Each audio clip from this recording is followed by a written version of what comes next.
Group পর্বের খেলা শেষ না হলেও 2024 টি-20 বিশ্বকাপ থেকে এরই মধ্যে ছিটকে গেছে পাকিস্তান ও নিউজিল্যান্ড।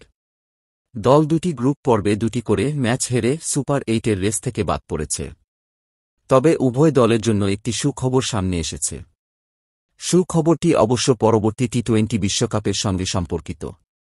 এবারের বিশ্বমঞ্চ থেকে শুরুতেই বিদায় নিলেও 2026 সালে শ্রীলঙ্কা ও ভারতে অনুষ্ঠিত হতে যাওয়া এই মেগা ইভেন্টের জন্য যোগ্যতা অর্জনের পথ তৈরি করেছে পাকিস্তান ও নিউজিল্যান্ড। এমনকি যদি দল দুটি এবারের বিশ্বকাপে গ্রুপ পর্বে তাদের শেষ ম্যাচে হারে, তবু উভয় দলই 2026 সালের টি-20 বিশ্বকাপের জন্য সরাসরি যোগ্যতা অর্জন করবে। 2026 টি-20 বিশ্বকাপে খেলার যোগ্যতার নিয়ম অনুযায়ী চলতি বিশ্বকাপের 20টি দলের মধ্যে শীর্ষ 12টি দল সরাসরি পরবর্তী টুর্নামেন্টের জন্য যোগ্যতা অর্জন করবে।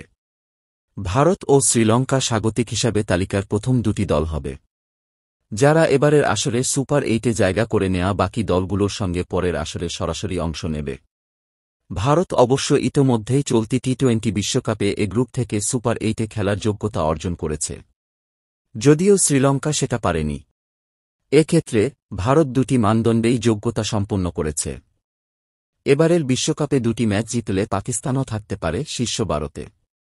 অন্যান্য দলগুলোর মধ্যে যারা এবারের আসরের সুপার 8-এ জায়গা করে নিয়েছে এবং 2026 বিশ্বকাপে সরাসরি সুযোগ পেয়েছে তারা হল দক্ষিণ Africa group D, West Indies ও আফগানিস্তান গ্রুপ সি, অস্ট্রেলিয়া ও ইংল্যান্ড গ্রুপ বি এবং ইউএসএ গ্রুপ এ।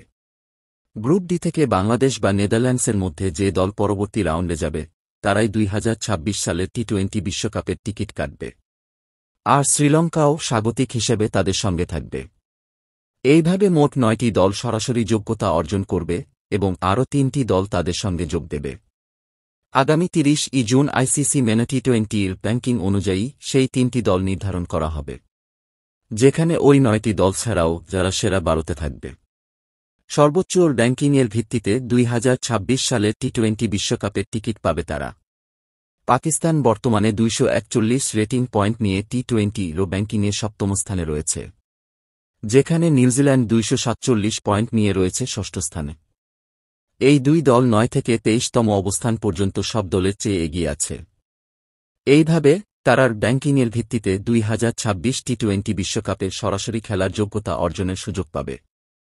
বর্তমানে বাংলাদেশ 226 পয়েন্ট নিয়ে নবম, আয়ারল্যান্ড 195 পয়েন্ট নিয়ে 11 নম্বরে, স্কটল্যান্ড 192 পয়েন্ট 12 নম্বর স্থানে, জিম্বাবুয়ে 192 পয়েন্ট 13 নম্বরে এবং নামিবিয়া 179 পয়েন্ট 14 নম্বর স্থানে রয়েছে।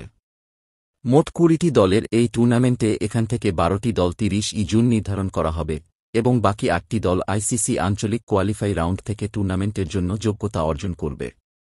ইউরোপ, এশিয়া ও আফ্রিকার আঞ্চলিক বাছাইপর্ব থেকে 2টি করে দল এবং পূর্ব এশিয়া, প্যাসিফিক ও আমেরিকা অঞ্চল থেকে 1টি করে দল এই টুর্নামেন্টে অংশ নেবে। দর্শক, এখন এই পর্যন্ত।